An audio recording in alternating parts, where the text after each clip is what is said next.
क्या हुआ जब केदारनाथ यात्रा में बस दुर्घटना से यात्रियों को बचाने आए स्वयं महादेव थे और जो चमत्कार हुआ उसे देखकर सभी लोग हर हर महादेव का नारा लगाने लगे।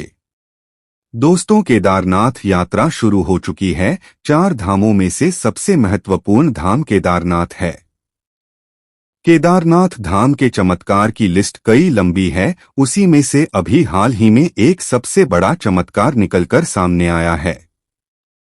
केदारनाथ की सुंदरता, प्राकृतिक नज़ारे, सुंदर सुंदर हिमालय की चोटियां देखने में तो मन को मोह लेती है, लेकिन जितना खूबसूरत यह नज़ारा होता है उतना ही भयावह और भयंकर केदारनाथ का रास्ता है। पतली पतली सड़कों पर यात्री बसों के माध्यम से और कारों के माध्यम से होकर कुंड पहुंचते हैं। कभी रास्ते में पहाड़ ध्वस्त जाता है तो कभी रास्ते में भूस्खलन हो जाता है, कभी मूसलाधार बारिश हो जाती है तो कभी बादल फट जाता है। ऐसा कोई साल नहीं जाता है जब केदारनाथ की यात्रा के दौरान जनहानि न हो। मान्यता है कि बाबा महादेव अक्सर अपने भक्तों की रक्षा करने के लिए स्वयं खुद आते हैं, लेकिन जब जब प्राणियों पर, जीवों पर इंसान का अत्याचार बढ़ जाता है, इंसान इस प्रकृति को, इस खूबसूरत दुनिया को अपनी जागीर समझ लेता है और उस पर अत्याचार करने लगता है, तब तब महादेव का क्रोध टूट पड़ता है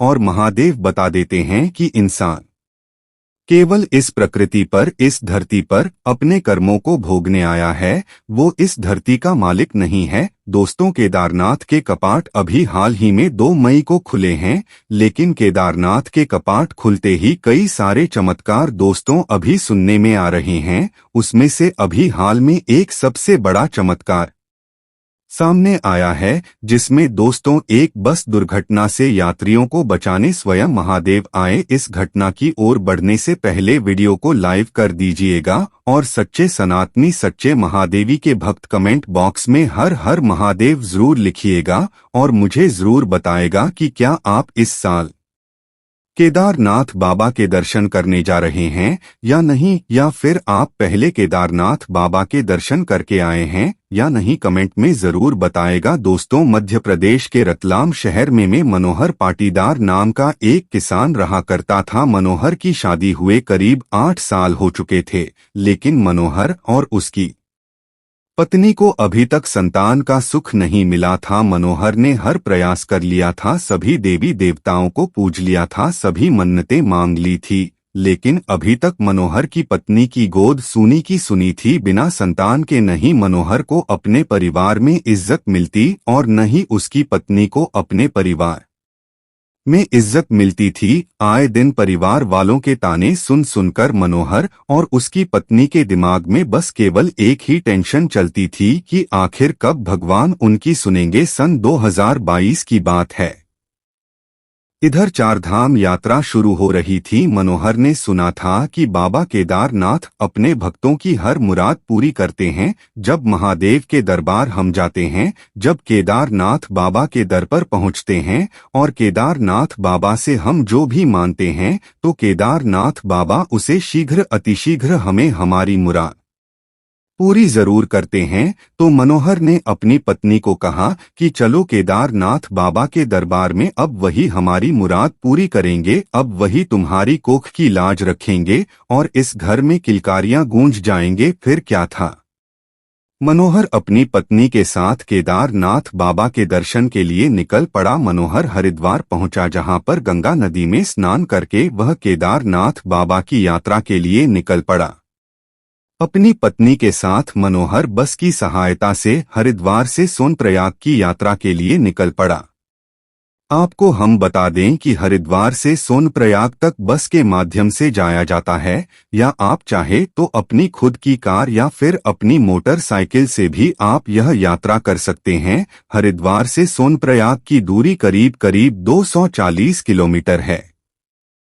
यह दूरी ज्यादा तो नहीं है, लेकिन सोनप्रयाग और हरिद्वार के बीच जो रास्ते आते हैं, जो वाहनों के बीच में रास्ते बने हुए होते हैं, पथरीले रास्ते, कठिन कठिन दुर्गम मार्ग, यह इस छोटी सी यात्रा को काफी कठिन बनाते हैं। लेकिन जो रास्ते में नज़ारे आते हैं वो सच में दिल को मोह लेते हैं। जब मनोहर अपनी पत्नी के साथ बस की यात्रा कर रहा था तो रास्ते में काफी सुंदर सुंदर नज़ारे आ रहे थे। पहाड़ों पर करते हुए पतले पतले रास्ते उसे अंदर ही अंदर डरा भी रहे थे। मनोहर और उसकी पत्नी गायत्री ने अपनी जिंदगी में पहली बार ऐसा अनुभव किया था, पहली बार ऐसे नज़ारे को देख रहे थे। लेकिन रास्ते में भीड़ भी बहुत ही, कई जगह जाम का उन्हें सामना करना पड़ा। लेकिन जैसे तैसे वे करीब 8 से 10 घंटे की बस यात्रा करने के बाद सोनप्रयाग पहुंच गए। सोनप्रयाग पहुंचने के बाद मनोहर और उनकी पत्नी गायत्री दोनों थोड़ी देर आराम करें और स्नान करके वह सोनप्रयाग से गौरीकुंड के लिए निकल पड़े। आपको बता दें कि सोनप्रयाग से गौरीकुंड की दूरी महज 6 किलोमीटर है हो गए, लेकिन यह यात्रा 6 किलोमीटर की उन्हें प्रशासन और वहां की सरकार के द्वारा जीते, जी हाँ दोस्तों, जीप के माध्यम से की जाती है, जिसका किराया 50 रुपए प्रति व्यक्ति होता है। सोनप्रयाग से गौरीकुंड पहुंचने के बाद उन्होंने अपनी पैदल यात्रा की शुरुआत करी। धीरे धीरे वे आगे बढ़ते गए। मनोहर के अंदर जोश था, जुनून था और उसकी पत्नी का भी महादेवी के प्रति आस्था थी।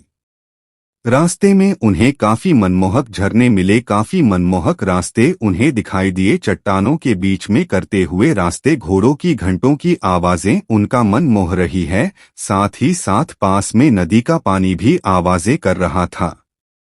कल है कर करीब 8 घंटे की पैदल यात्रा करने के बाद मनोहर उसकी पत्नी के महादेव मंदिर के दर्शन हुए। मनोहर तुरंत अपनी पत्नी को लेकर महादेव के दर्शन करने पहुंचा। केदारनाथ मंदिर में अंदर जाने पर उन्होंने शिवलिंग को स्पर्श किया गया, शिवलिंग को प्रणाम किया और मनोहर अपने साथ लाया हुआ गंगा जल महादेव की यानी केदार बाबा के शिवलिंग पर उसने चढ़ाया और मनोहर और उसकी पत्नी ने मन्नत मांगी कि बाबा केदारनाथ हमारी मन्नत पूरी कर दो, हमारे घर में भी किलकारियां गूंज, बाद हमें भी संतान का सुख दीजिए। अगर आप हमारी मुराद पूरी करते हैं तो हम अपने परिवार के साथ आपके दरबार वापस आएंगे और अपनी संतान को भी लेकर आएंगे। केदारनाथ बाबा के दर्शन करके अपनी मन्नत मांगकर मनोहर और उसकी पत्नी वापस अपने घर को लौट गए और बाबा केदारनाथ का ऐसा चमत्कार हुआ कि अगले ही महीने मनोहर और उसकी पत्नी को खुश खबर मिल गई है। ऐसा चमत्कार हुआ कि मनोहर पिता बनने वाला था और उसकी पत्नी मां बनने वाली थी। जब यह बात उसके परिवार को पता चली तो उसका परिवार भी खुशी से उछल पड़ा।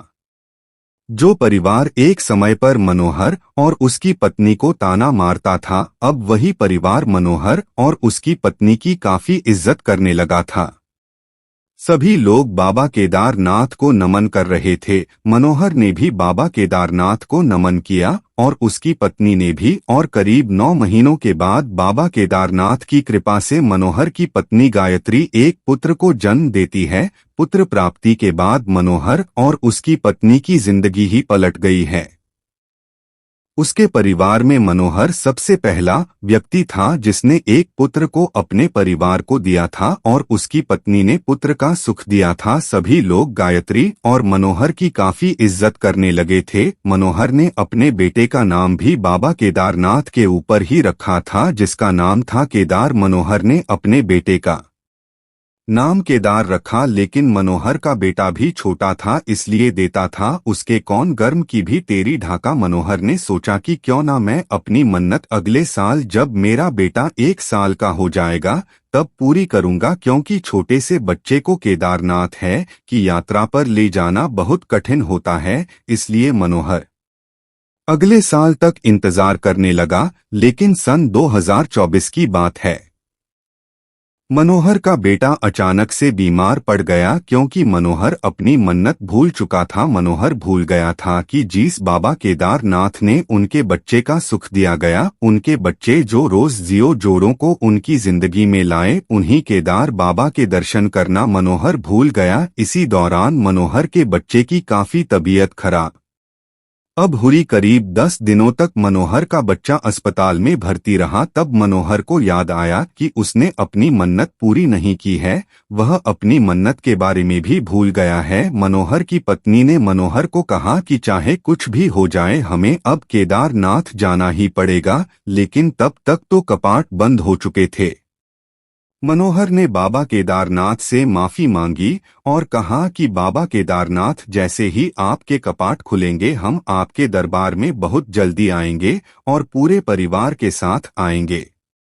इसके बाद बाबा केदारनाथ की कृपा वापस से हुई और मनोहर का बच्चा वापस से सही में हुआ। डॉक्टर भी सोच में पड़ गए कि जो बच्चा इतने समय से सही नहीं हो रहा था, बीमारी भी पकड़ नहीं आ रही थी, वो एकदम से सही कैसे हो गया। सभी लोग बाबा केदारनाथ को नमन कर रहे थे। इसके बाद मनोहर ने जैसे ही बाबा केदारनाथ के कपाट खुले, अपने पूरे परिवार को पहले ही कह दिया गया कि अब हमें केदारनाथ बाबा के दर्शन करने जाना है। मनोहर के परिवार में करीब 27 लोग थे। इतने सारे लोगों को केदारनाथ बाबा के दर्शन करवाने ले जाना कोई छोटा मोटा कार्य नहीं था। इसमें खर्चा भी बहुत था, साथ ही सबको राजी करना, सबको साथ जाना, यह भी एक बहुत बड़ी चुनौती थी। लेकिन मनोहर ने बाबा केदारनाथ को कह दिया कि बाबा आप सब संभाल लेना। लेकिन केदारनाथ के कपाट खुले तब मनोहर के परिवार में कोई न कोई मुसीबत आती रही और मनोहर का केदारनाथ दर्शन करने के लिए आना टलता रहा। लेकिन जून का महीना आया और सभी लोग राजी हुए। मनोहर ने एक बस बुक कर ली। मध्य प्रदेश के रतलाम से ही मनोहर ने बस बुक कर लिया। बस के माध्यम से ही उसने रतलाम से ही अपनी यात्रा शुरू करेंगे। पूरे 57 लोग और मनोहर के 4 दोस्त, करीब 33 लोग को मनोहर केदारनाथ की यात्रा पर ले जा रहा था। सभी लोग बहुत खुश थे केदारनाथ बाबा की यात्रा के लिए। मनोहर रतलाम से केदारनाथ बाबा के दर्शन के लिए निकल पड़ा था।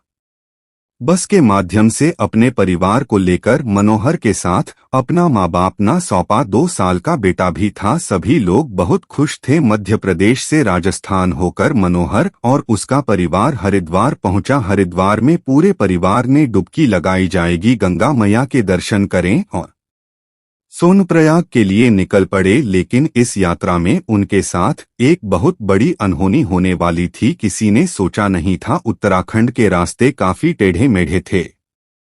पहाड़ी रास्ते कभी दाएं तो कभी बाएं, काफी कठिन यात्रा थी। बस का ड्राइवर भी काफी संभल कर अपनी बस चला रहा था। सभी लोग नजरों के आनंद ले रहे थे। रात्रि का समय हो चुका था। रास्ते में ट्रैफिक जाम भी बहुत हो रहा था। मनोहर और उसका परिवार रुद्रप्रयाग तक पहुंच गए थे। वहां से सोनप्रयाग बस कुछ ही दूरी पर स्थित था, कुछ ही किलोमीटर अब बचे हुए थे। रात्रि के करीब 9 बज रहे थे। लेकिन अब आगे का रास्ता और दुर्गम था और पतला था और ज्यादा खतरनाक था और रात्रि का समय भी था। सभी यात्री थक हार कर बस में ही सो रहे थे। लेकिन इसी प्राण अचानक से एक अंधा मोड़ आया और उस मोड़ पर सामने से भी एक बस आई। बस का ड्राइवर अपनी बात को संभाल नहीं पाया और बस रास्ते को तोड़ते हुए नीचे नदी की ओर जाने लगे। सभी लोग हक्के बक्के हो गए। आंधी बस नदी में जा रही थी तो आंधी बस सड़क पर अटकी हुई थी। बीच में दीवार था जिसमें बसें फंसी हुई थी। अगर थोड़ी सी भी हलचल हुई तो बस सीधा नीचे गंगा नदी में गिरेगी। सभी लोग चीख रहे थे। सभी लोग डरे हुए थे। सभी लोगों ने अपने अपने हाथों से बस को पकड़ रखा था। ड्राइवर जोर जोर से चिल्ला रहा था कि कोई भी हेलो डुले मत, अगर हेलो गए तो बस नीचे नदी में गिर जाएगी। सभी लोग अपने आप पर कंट्रोल कर रहे थे। लेकिन मनोहर अपने एक हाथ में अपना 2 साल का बच्चा लिया हुआ था और एक हाथ को बस का हैंडल पकड़ा हुआ था। करीब 15 मिनट हो चुके थे, लेकिन कहीं से कोई मदद की आशंका नहीं दिखाई दे रही थी। रास्ता भी सुनसान था, ना ही कोई लाइट दिखाई दे रही थी। सभी लोग महादेव का नाम जपने लगे। लोग बाबा केदारनाथ को याद करने लगे।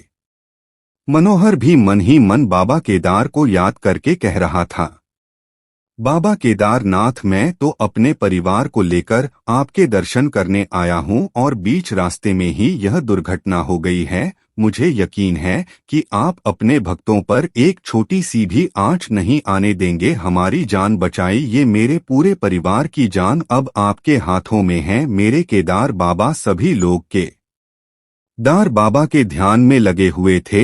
सभी लोग ओम नम शिवाय मंत्र का जाप कर रहे थे। इसी बीच एक बहुत बड़ा चमत्कार देखने को आया। अचानक से बस कोई पीछे खींच रहा था। सभी को लगा कि कोई बचाव दल वहां आया होगा। धीरे धीरे बस पीछे खींच रही थी और नदी से बाहर निकल रही थी और थोड़ी ही देर में पूरी बस वापस से रास्ते पर आ गई है। सभी लोग वापस अपनी बस से नीचे उतरे तो वहां पर 4 साधु खड़े हुए थे और उनके पास एक कार था। सभी लोगों ने उन साधुओं से पूछा कि आपने किस तरह से हमारी जान बचाई। आपका बहुत बहुत शुक्रिया। साधुओं ने कहा कि हम तो महादेव के भक्त हैं, केदारनाथ बाबा के दर्शन के लिए जा रहे थे। हम तो सोनप्रयाग तक पहुंच गए थे, लेकिन हमारा एक साथ ही रुद्रप्रयाग में ही रह गया था। हम उसे लेने के लिए वापस रुद्रप्रयाग जा रहे थे, लेकिन रास्ते में हमने आपकी बस को देखा जो नदी में गिर रही थी। हमने महादेव का नाम लिया और केदारनाथ बाबा का नाम लिया गया और अपनी गाड़ी में से रस्सी निकाली और अपनी गाड़ी में से रस्सी निकालकर एक मुंह बांधी बस पर बांधा और एक मुंह अपनी गाड़ी में बांधा और आपकी बस को हमने पीछे खींच लिया। दोस्तों, यह तो साक्षात महादेव का चमत्कार था। सभी लोग अचंभित थे कि एक छोटी सी कार इतनी भरी बस को पीछे कैसे खींच सकती है, और साधुओं का उसी समय आना यह एक चमत्कार से कम नहीं था।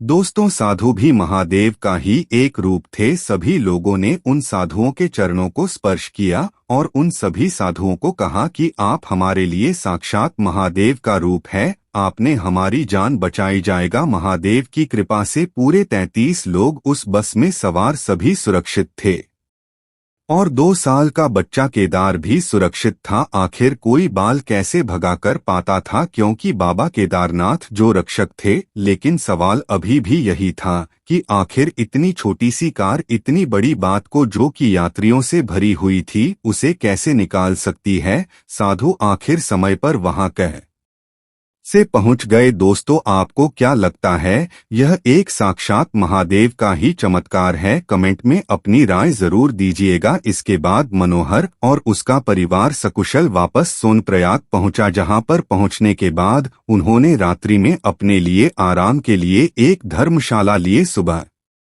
4 बजे उठकर उन्होंने अपनी यात्रा वापस से शुरू करिए। गौरीकुंड पहुंचे और गौरीकुंड से पूरा परिवार पैदल यात्रा के लिए निकल पड़ा। कुछ लोगों ने पालकी ली तो कुछ लोगों ने पिट्ठू की सवारी ली, लेकिन किसी ने भी घोड़े खच्चर की मदद नहीं ली। आधे लोग पैदल यात्रा कर रहे थे और आधे लोग पृथु और पालकी के माध्यम से ऊपर केदारनाथ बाबा के दर्शन के लिए जा रहे थे। सभी लोग केदारनाथ बाबा के जयकारे लगा रहे थे। करीब 8 से 10 घंटे की कठिन चढ़ाई के बाद सभी लोगों ने केदारनाथ बाबा के अच्छे से दर्शन किए गए। मनोहर ने अपने बेटे केदार को अच्छे से दर्शन करवाए और बाबा केदारनाथ को कहा कि है केदारनाथ, आपकी वजह से आज मेरा पूरा परिवार सुरक्षित है, आपका बहुत बहुत धन्यवाद। और अपनी मन्नत पूरी करके वापस सभी लोग सकुशल वापस गौरीकुंड लौटे और इसके बाद बद्रीनाथ धाम के दर्शन किए और सब कुशल वापस अपने शहर रतलाम आ गए। तो दोस्तों, इस सबसे बड़े चमत्कार को लेकर आपकी क्या राय है, कमेंट में जरूर बताएं। आएगा वीडियो अगर पसंद आई हो तो लाइक जरूर करें। और क्या आप केदारनाथ बाबा के दर्शन के लिए जा रहे हैं?